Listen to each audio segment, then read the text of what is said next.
Eu sou Fabrício Cavalcante, filho do cineasta Francisco Cavalcante, conhecido como cineasta popular. Tive minha origem na Rua do Triunfo, não é? Comecei como ator mirim. Depois eu cansei um pouco de ser ator mirim, muito curioso.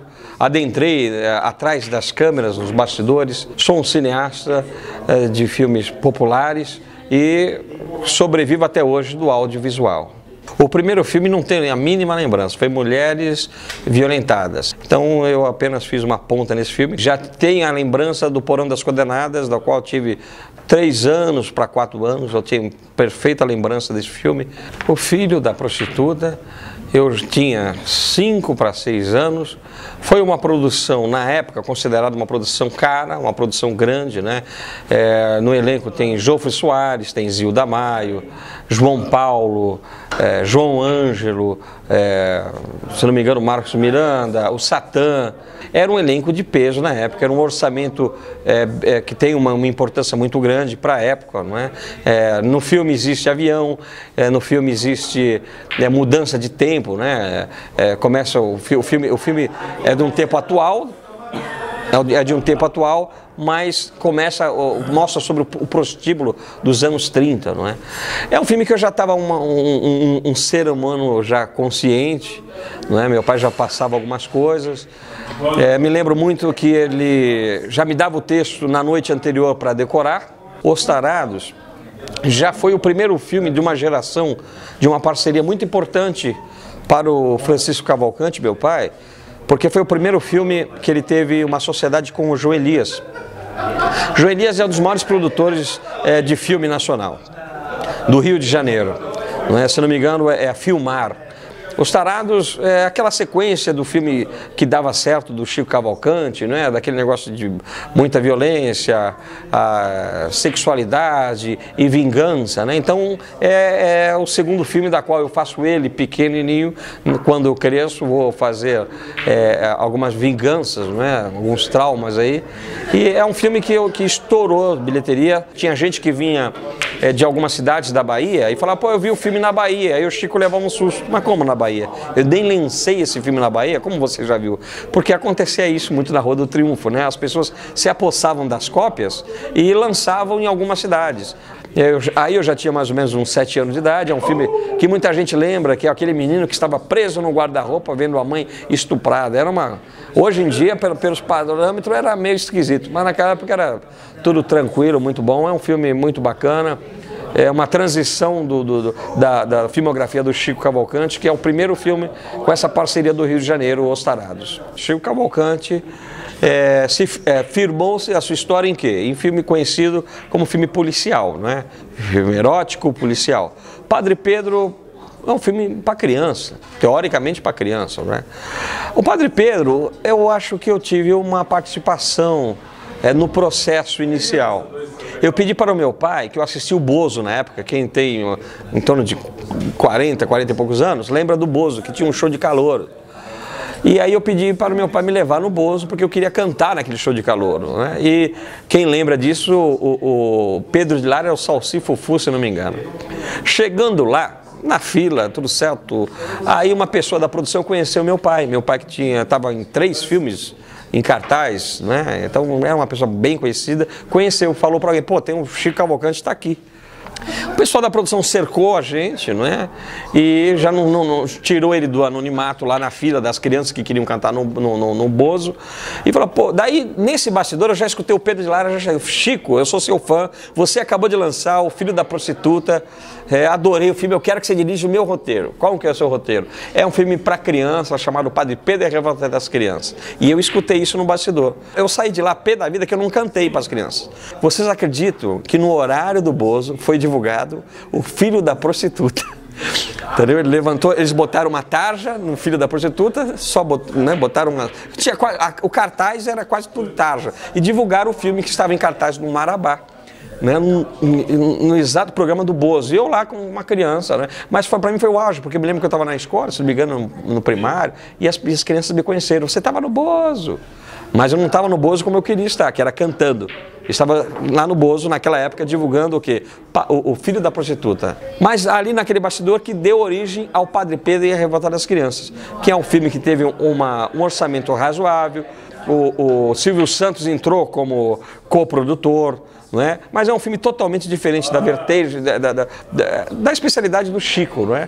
O Padre Pedro não foi bem em bilheteria aqui, porque era o auge do sexo explícito já, mas o Silvio Santos pegou esse filme e ajudou a negociar o Chaves.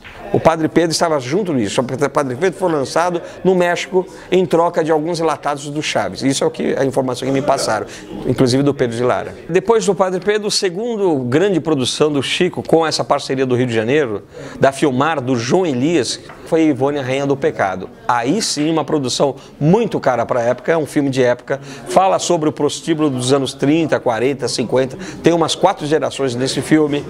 E mais uma vez eu fiz o Chico em miniatura, né? O Chico que passou pelo juizado de menor. Eu pouco ouvia meu pai usar traveling, pouco ouvia meu pai usar grua, porque isso encarecia a produção. Nesse filme eu pelo menos pude ver alguns takes com traveling, alguma coisinha com grua, e quando acabou o orçamento eu vi alguns travelings feitos arrastando carpete, né? Vi todas essas coisas, né? Uma fotografia muito bacana do Salvador do Amaral, um grande parceiro do Chico Cavalcante. Então a Ivone, pô, quem brilha nesse filme a Dalma Ribas, né, que vinha já da Praça da Alegria, com Manuel da Nóbrega. Pouca gente conhece sobre a história do Chico Cavalcante como dramaturgo teatral. Né? O Chico tem mais de 60 peças conhecidíssimas, peças que até hoje estão em cartaz. Uma delas é a Vingança do Réu. Então ele tinha um sonho de fazer a Vingança do Réu no cinema. Começou a fazer. Ele tinha uma empresa que até hoje existe, da qual eu tento tocar, né, dignamente, que é a Plateia Filmes, e tinha muitos funcionários para pagar. E a pressão dele fazer um filme erótico também era grande. Não foi o primeiro filme de sexo explícito dele, mas o Que Delícia de Buraco, que era para se chamar Vingança do Réu, foi um filme frustrado. Foi o primeiro filme frustrado totalmente do Chico. Ele parou o filme, né, um filme já concluído, era um filme que não tinha nada a ver com um teor erótico, e modificou a estrutura dele para prosseguir, para poder lançá-lo. E foi o iniciar da frustração do meu pai, porque era um filme que não tinha nada a ver com teor erótico, ele teve que frustrar esse filme na mão viola, e aí o filme é mal acabado, o filme mal resolvido no roteiro. Aí eu comecei a talvez começar a ganhar uma maturidade sobre a realidade da sobrevivência da sétima arte. O Filho do Sexo Explícito foi o primeiro filme de sexo explícito que o Chico dirigiu.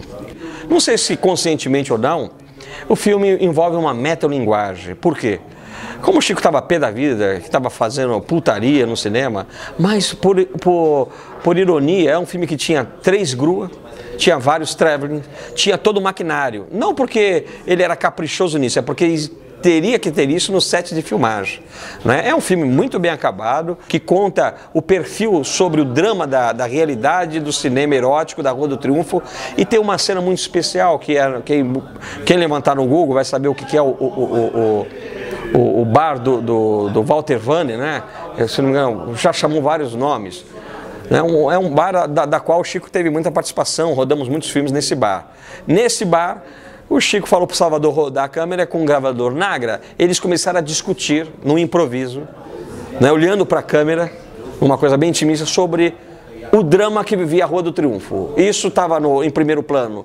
Chico Cavalcante, José Mojica Marins, Zé do Caixão e João Paulo. Eu me lembro muito bem que eles falavam sobre esse problema, essa maneira de que, para sobreviver, eles eram obrigados a fazer filme de sexo explícito. Não estou aqui julgando sexo explícito, não tenho nada contra, muito pelo contrário, tenho grandes amigos, participei também desses filmes, mas não eram assim, vamos fazer um filme de sexo explícito, não, era obrigado. O filme que não tivesse cena de sexo explícito não era mais distribuído na rede nacional.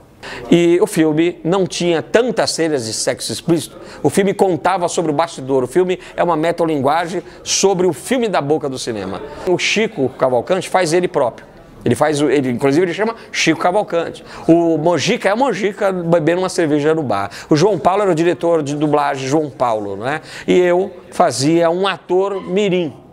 não é? Que inicia no cinema, engravida uma pessoa e ele cresce. Meu pai tinha esse negócio, de eu fazer o ator pequenininho e de repente cresce e ter uma extensão aí dessa história. Filho do Sexo Explícito foi uma grande bilheteria desse segmento. A Hora do Medo foi um filme temático de terror. Não era o segmento do Chico, não é a especialidade dele. Teve algumas participações do Mojica dirigindo uma sequência maravilhosa, que é quando a mulher arranca o coração, não é? Então eles estavam bêbados e o Mojica falou dessa ideia. A síntese do filme é uma senhora que tem um filho psicopata que estupra essas mulheres que vão trabalhar nessa casa dessa milionária e enterra no quintal da casa, não é? Essa é a síntese do negócio. Só que numa delas a mulher foi mal enterrada, mal resolvida, mal morrida, né?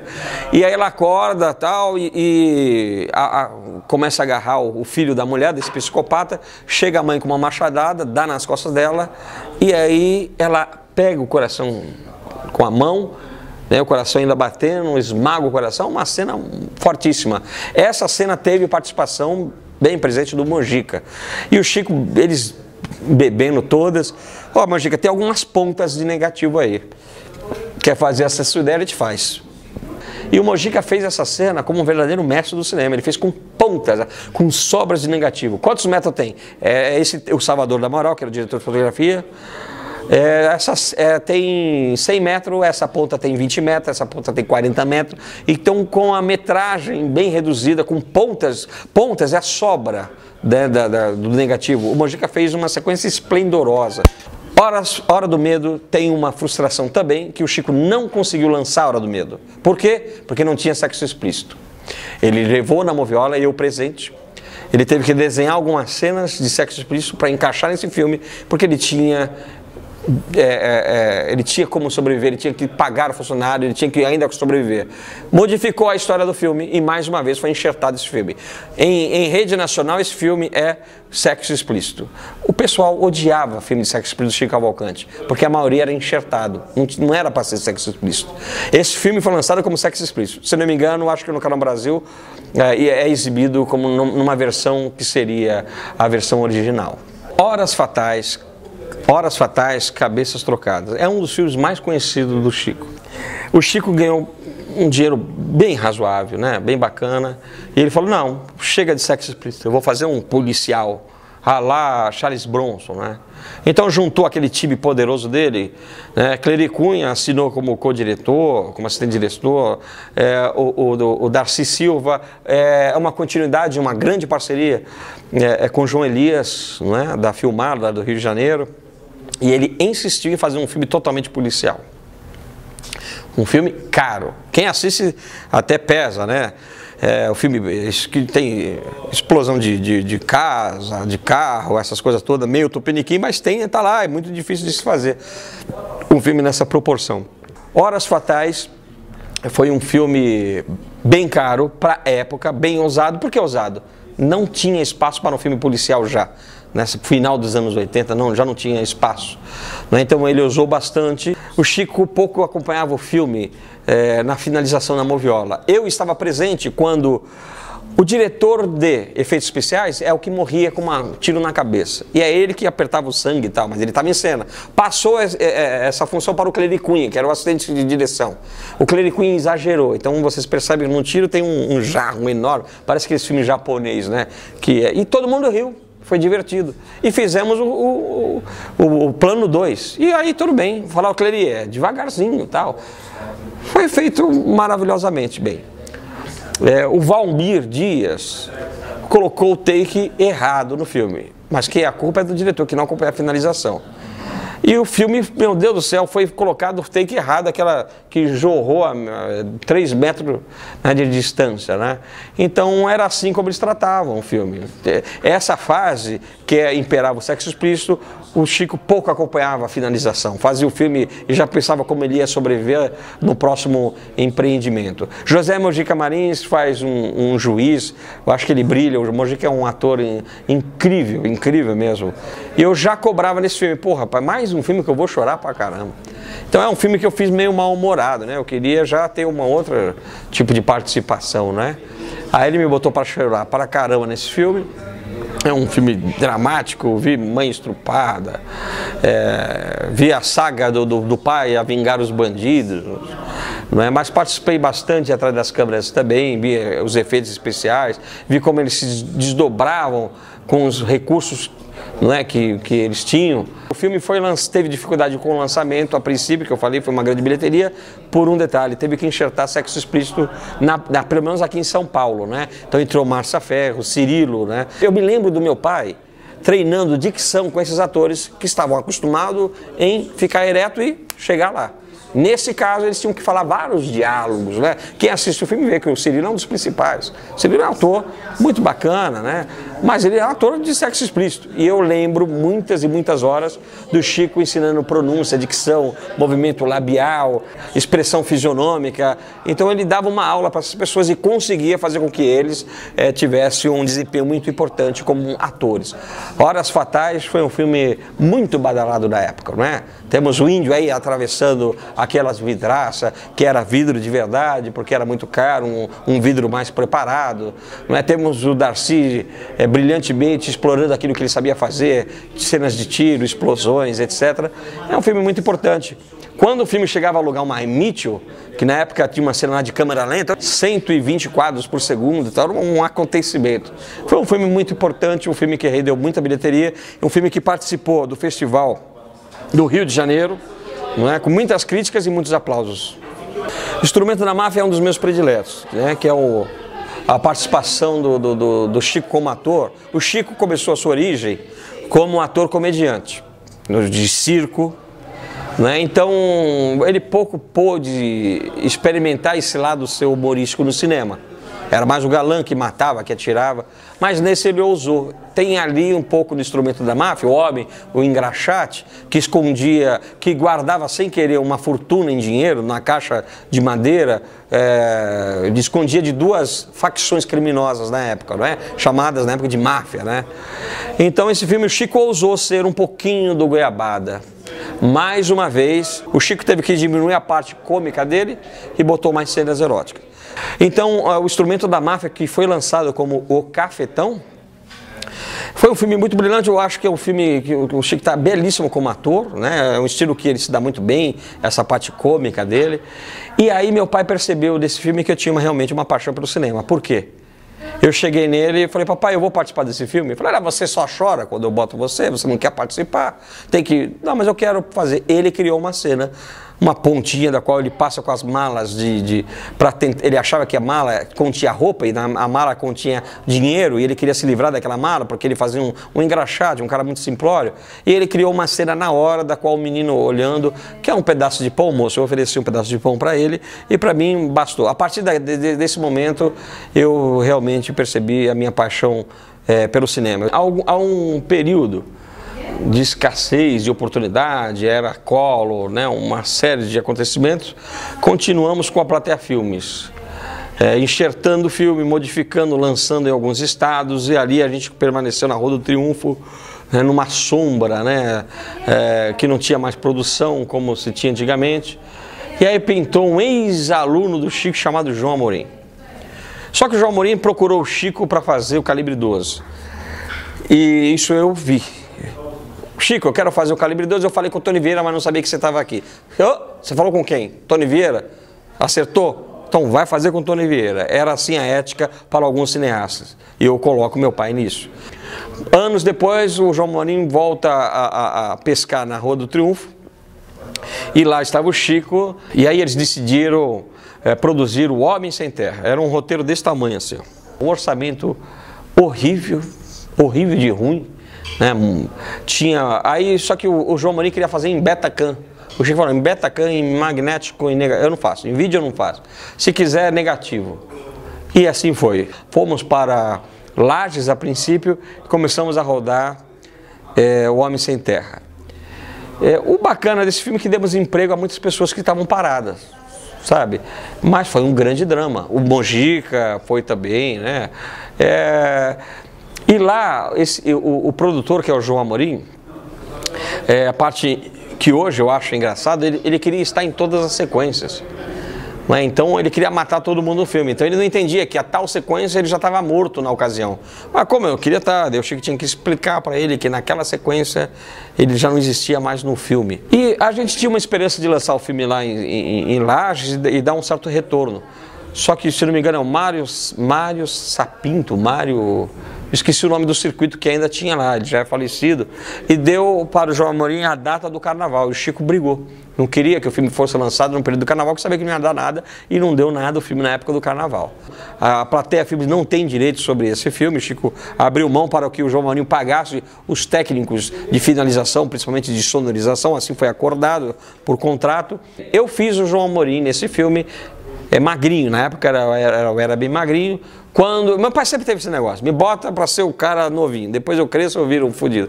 O Zé do Caixão, Mojica, falou: Chico, eu comprei uma câmera do outro mundo, a câmera era Super VHS, vamos fazer um filme. E aí eu falei: Mojica, porra, tem uma história, uma peça do Chico, é o drama de um assassino, vamos fazer essa? Mojica, eu conheço, vamos fazer. Eu falei: porra, Mojica, eu vou dirigir esse filme, pode ser? Eu tinha 15 anos na época, eles estavam chumbados e tá bom, dirige o filme. Sentei com a Madalena Silva, minha mãe, né, e ela roteirizou para mim a minha ideia, né, dividiu em sequências, essas coisas todas, e partimos para a produção Júlio Rei dos Vilões. Era uma época pouquíssimo dinheiro, eles estavam com escola de artes cênicas, que é uma coisa que é importante falar, né? O Chico e o Mojica tiveram uma importância na formação de muitos técnicos da Rua do Triunfo.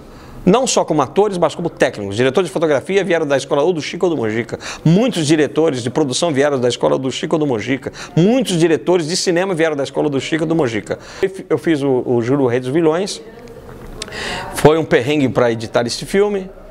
Não é? Concluiu o filme, foi distribuído pela Filmar no Rio de Janeiro em videolocadora.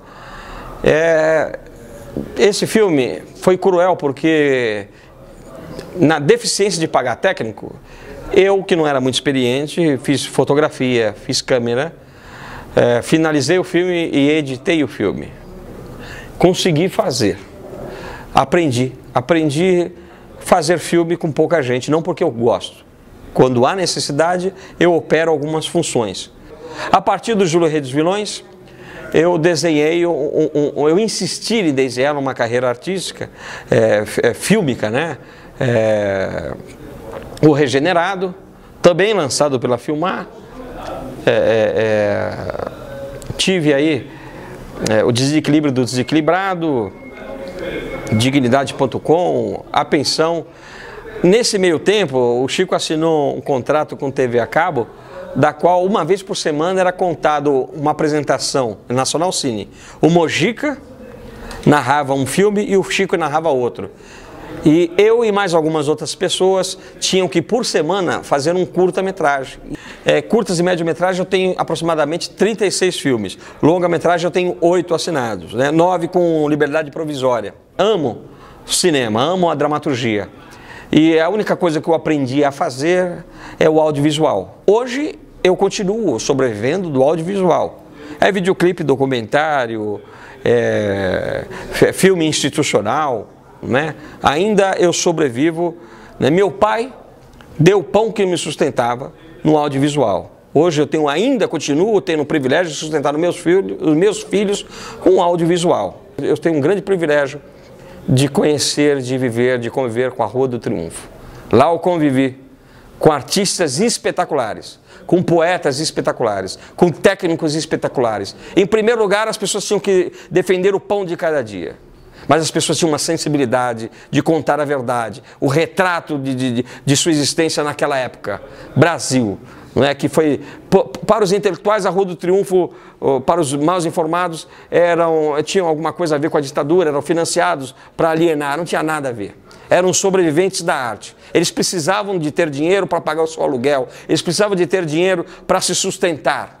E eu via a angústia dos bares, que é muito glamour a Rua do Triunfo hoje. Mas eu via o drama, quando ficavam um mês aqueles trabalhadores sem conseguir trabalho, eu via o olhar deles naqueles balcão, tomando aquela cachaça ou aquela cerveja. Me falta emprego.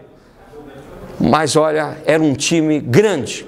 Viva a Rua do Triunfo, viva o cinema nacional, viva a iniciativa de vocês de contar um pouquinho dessa história. Eu sou muito grato por essa oportunidade, muito obrigado.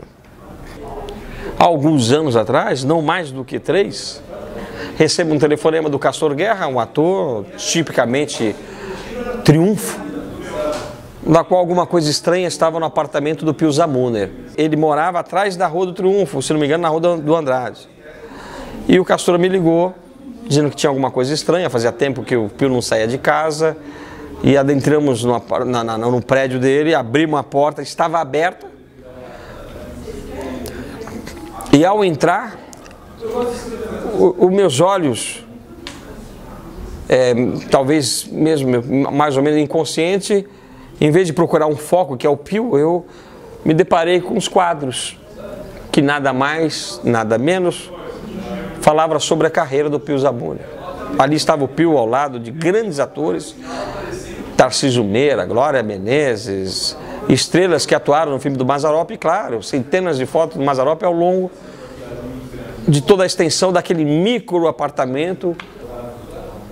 E de repente o meu olho foi encontrando com uma perninha ali sentada, que claro, né, era do Pio, um cadáver.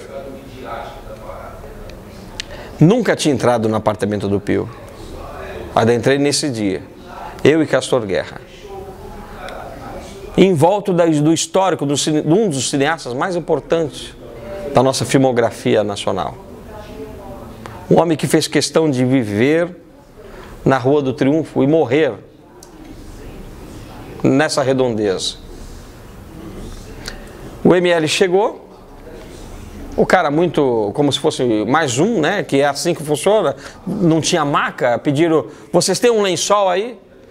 Aí abrimos o guarda-roupa do Pio, lá encontramos um lençol. O cara despejou aquele cadáver, que mal ele sabia quem era o cara. Inclusive, tinham 2 funcionários do ML e um deles ficou deparado com o Mazzaropi, assim. Mal sabia que aquele cadáver era o responsável pela boa filmografia do Mazzaropi. E ali o cadáver do Pio foi colocado nesse lençol e despejado naquele caminhão do ML, que ali tinha outros cadáveres. Não de que é um cadáver diferente de outro, com uma importância X ou Y, mas era um cineasta, um dos mais importantes da história do filme paulista, do filme nacional. E nenhuma nota no Jornal Nacional. Em algum jornal, sim, saiu. Mas por que não na grande mídia? Por que não divulgar uma importância de um homem que nada mais nada menos dirigiu uma das maiores bilheterias do cinema latino-americano? Nada saiu do Pio Zamuner. Eu teria outras lembranças mais alegres. Mas talvez essa lembrança foi quase, para mim, uma despedida da Rua do Triunfo. Eu, com mais de 40 anos, vivi a maioria da minha vida na Rua do Triunfo. Fazia questão de passar da Rua do Triunfo. Santa Efigênia ao lado, nem sempre compro alguma coisa. Depois desse dia, eu reluto em passar na Rua do Triunfo. Não com medo dos fantasmas. Não rejeitando a filmografia tão esplendorosa dessa rua, mas o descaso que a grande mídia tem com esses artistas espontâneos, esses verdadeiros poetas. Poetas e artistas do povo, que lotaram por décadas o cinema brasileiro. Viva a Rua do Triunfo, viva o cinema nacional, viva você, meu querido, que quer fazer filme tupiniquim. Seja autêntico, não seja escravo do dinheiro.